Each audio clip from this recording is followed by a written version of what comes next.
వచ్చింది. జనసేన పార్టీతో గ్రామం అంతా కూడా ఒకే తాటి మీదకి వచ్చి లోకో నాగమాధవ్ గారికి గాజు గ్లాసు పై ఓటు వేసి గెలిపించాలని ప్రార్థిస్తున్నాను.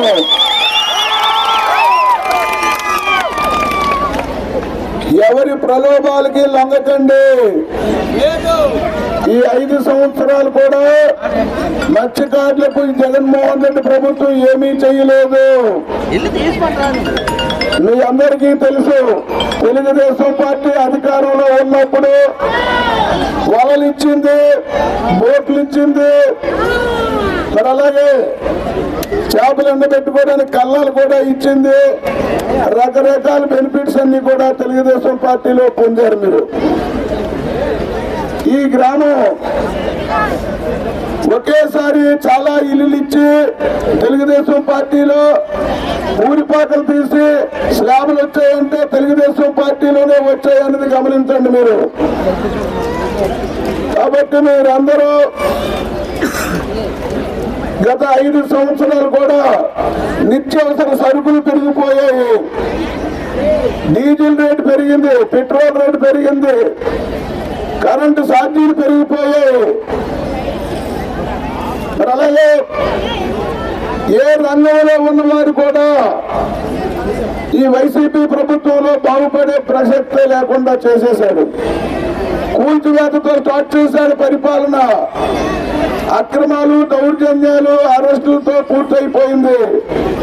ఒక్క ఛాన్స్ అన్నాడని చెప్పి మీ అందరూ కూడా జగన్మోహన్ రెడ్డికి ఓటేశారు. ఒక్క పరిశ్రమ తీసుకురాలేదు,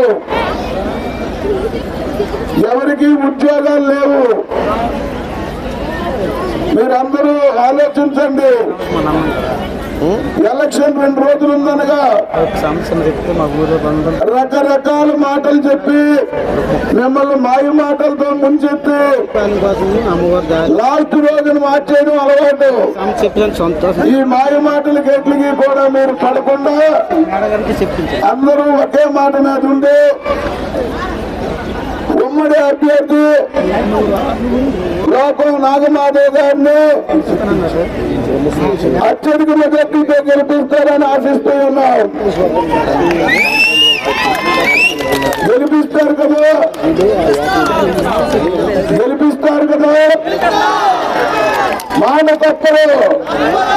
జగన్మోహన్ రెడ్డి గారు మనం చెప్పరు కదా. జగన్మోహన్ రెడ్డి ఏం చెప్పేటప్పుడు మద్యపానం నిషేధం చేస్తానన్నాడు, చేశాడా? ఓను మద్యపానం నిషేధం చేయలేదు, నాసిరకం బ్రాండీ దించాడు. ఆ నాసిరకం బ్రాండీకి ఒక్కొక్క పార్టీ దగ్గర 100 రూపాయలు పెంచాడు. పెంచాడా లేదా? ఈ నాసిరకం బ్రాండీ తాగి చాలా మంది అస్వస్థత గురై ఎంతో మంది రాష్ట్రంలో మరణించారు. కాబట్టి మీరు జగన్మోహన్ రెడ్డిలో మాట మార్చకండి, ఒకే మాట మీద ఉండండి. ఒకే మాట మీద ఉండి ఒకే బాటలో నడిస్తే మీ గ్రామానికి చాలా సమస్యలు ఉన్నాయి, నాకు తెలుసు. ఈ సమస్యలన్నీ కూడా లోక్సభకు కన్సెప్ట్ అప్పలనాయుడిని, అసెంబ్లీకి లోకో నాగమాధవ్ గారిని పంపించినట్లయితే మన గ్రామానికి కావలసినటువంటి సదుపాయాలన్నీ కూడా సమకూర్చుకుందాం.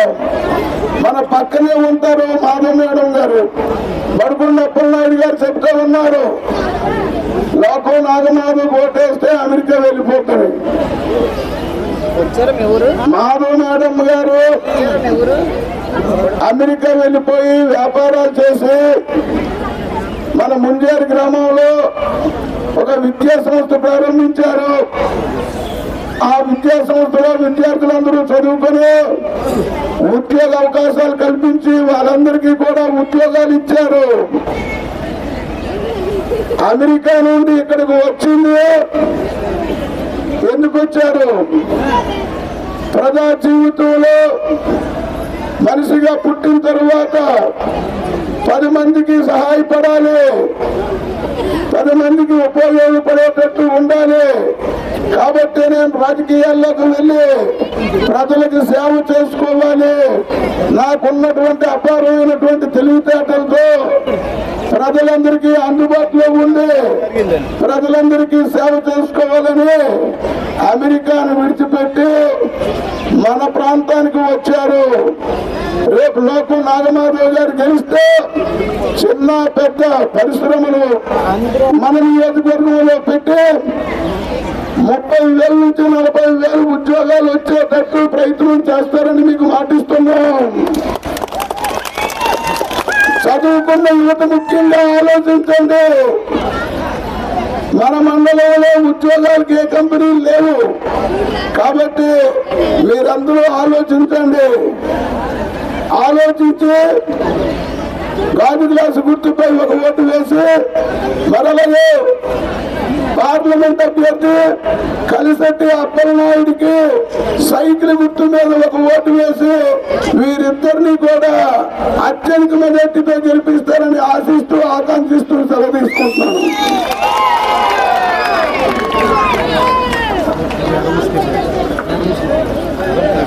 అందరికీ నమస్కారం అమ్మా.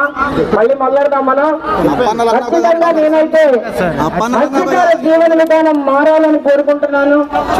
మత్స్యకార జీవితం బాగుండి వలసలు ఆగిపోవాలని, వలసలు వెళ్ళిన మన వాళ్ళందరూ వెనక్కి వచ్చి మన ప్రాంతంలో మీరందరూ కూడా మంచి పక్కా ఇళ్లలో మంచి రోడ్లతో కాలువలతో ఆనందంగా ఉండాలని కోరుకుంటున్న వ్యక్తిని.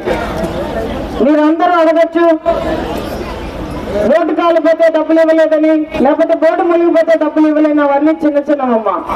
నేనంటున్నది ఏంటంటే సబ్సిడీలో మీకు బోట్లు కొనాలి, మీరు మంచి బోటు ఓనర్లు ఇవ్వాలి, వలలు కొనుక్కోవాలి సబ్సిడీలో, అలాగే డీజిల్ సబ్సిడీ ఇవ్వాలి, మీ కాలం మీద మీరు నిలబడేటట్టు చేయాలి.